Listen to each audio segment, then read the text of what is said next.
Hello and welcome to the first public meeting to discuss the upcoming Nebo-Baskin Road Interconnect Transmission Line project.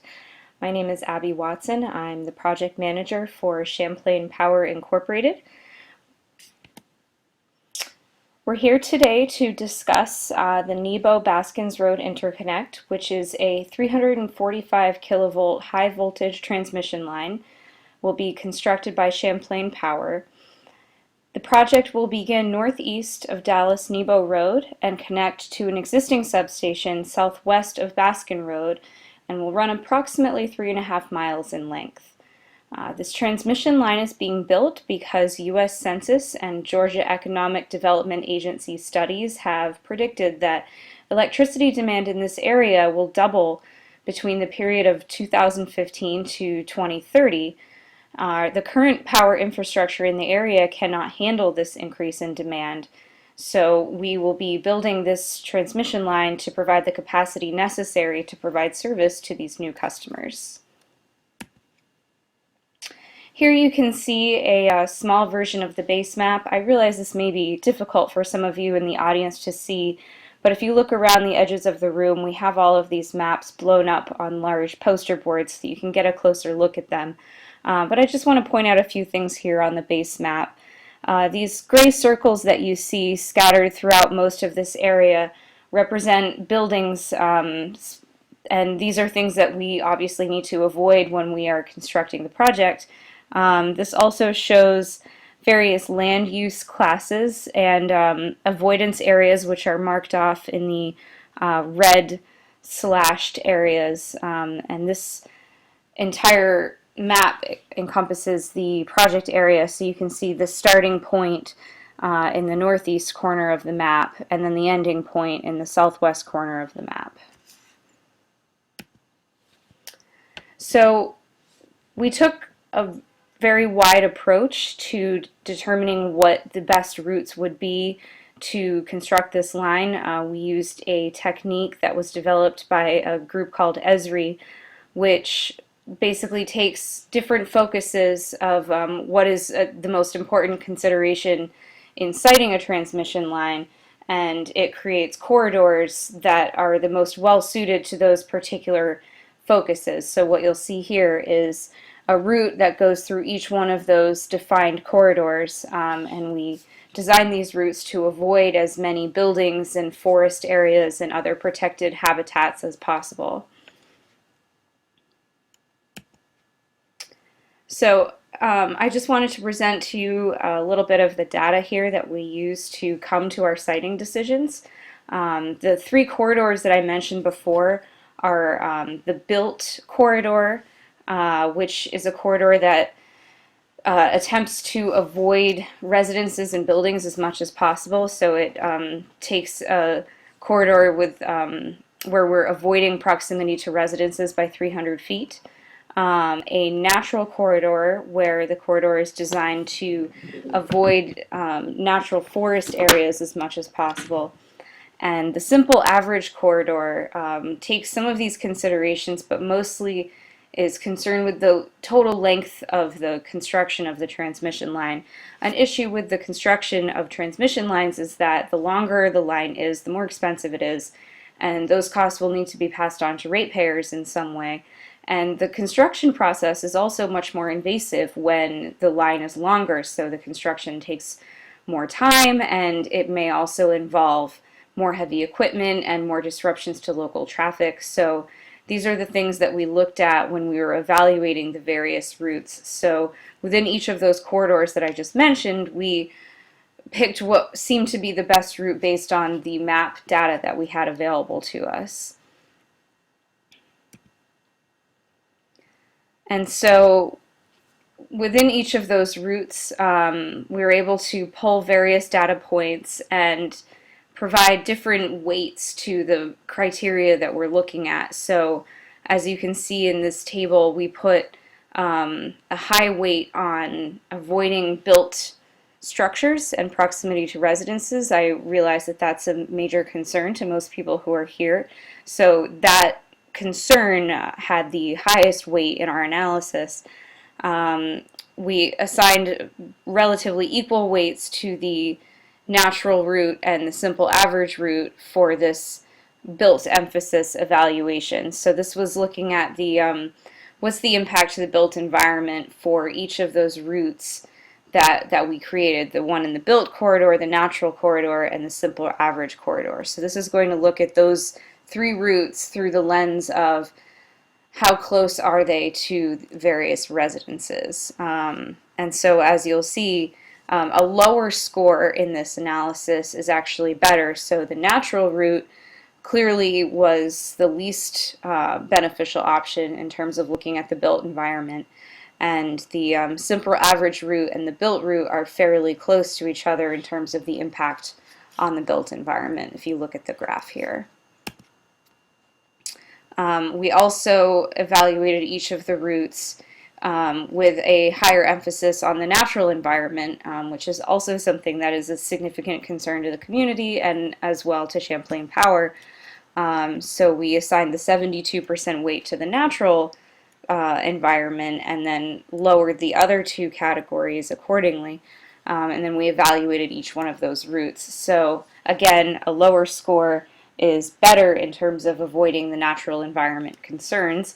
So as you'll see here, the built root has the highest impact on the natural environment. The natural corridor route is middle of the road, and the simple average route is the least impactful on the natural environment. And then we took all of those three routes again and looked at them through the lens of the simple average, which is basically just the weight and the total project cost based on the length of the transmission line. So that is what we assigned the higher weight in this analysis. And again, the built route is the least advantageous for the length of the construction line and the total project costs. The natural route had the shortest length, so that's got the lowest score here in the graph, and the simple average route is got a slightly higher score than the natural route, but negligibly so. So what we do then is we combine all of those analyses, and what we're trying to do is find the route that has the lowest score across all three of the categories, because they're all important and we all are concerned with avoiding residences, we're all concerned with protecting the natural environment, and we also all want to keep the costs as low as possible for everyone involved, including the ratepayers.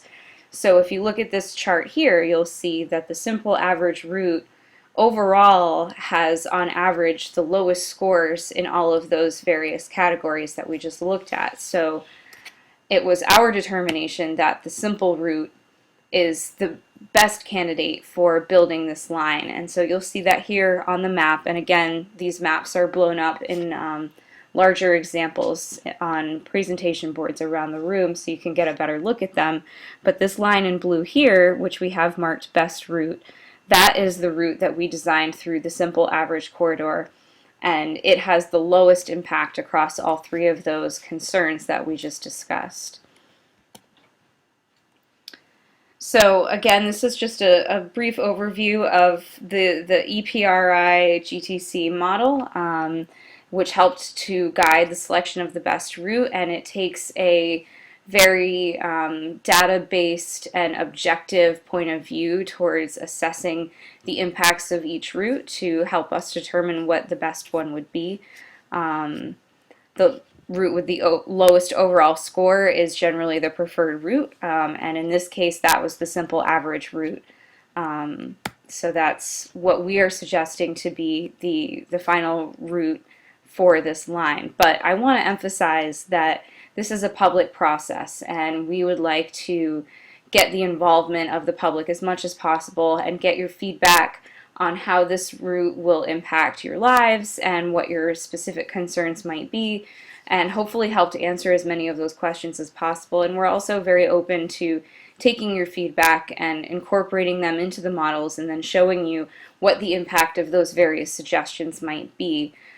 So the first level in accomplishing something like that are the public meetings that we're having right here. So I want to thank you all for coming. We really appreciate the public engagement in this process and your involvement in taking the time to come down here. We have a number of experts here on the panel with me from engineering and construction and other individuals from the utility company, and we're all here to answer your questions to the best of our ability. We'd love to hear your feedback and give you as many of the project details and milestone updates as we can.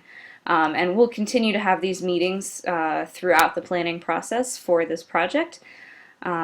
Those meetings will all be announced in the local newspaper. We'll make sure that we run those announcements as far in advance of the public meetings as possible. And we also intend to publish highlights of each meeting afterwards in that same newspaper so that everyone in the general public can get a chance to see how this project is evolving, and also to post any significant project updates such as road closures or construction commencement.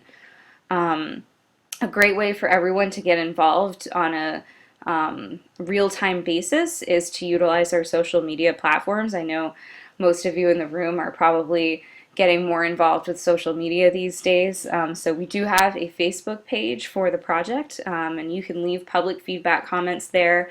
And you can also check that page for upcoming public meeting dates and times and locations, project updates, and a variety of other information about the project. We also have a project website that's available through Champlain Power's main website, and that is published on the back of the flyer that we handed out at the door.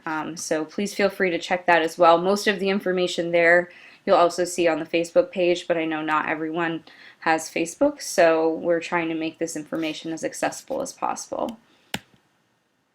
So in summary, we're here today because future electricity demand in this area is projected to increase significantly over the next 15 years, and Champlain Power is committed to providing the infrastructure necessary to provide that electricity to the new customers. We've gone through a process to analyze and select the best route possible based on the data that we have available. We're looking to avoid occupied residences, protected natural areas, floodplains, and to also keep the cost and process for construction as low as possible.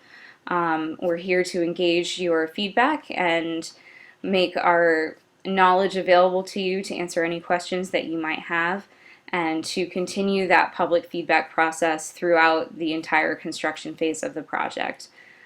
So all of your feedback from all the local citizens and interest groups will be incorporated into the project execution plan, and we'll show you what the impact of your various suggestions might be so that we can all make more educated decisions on the final planning process.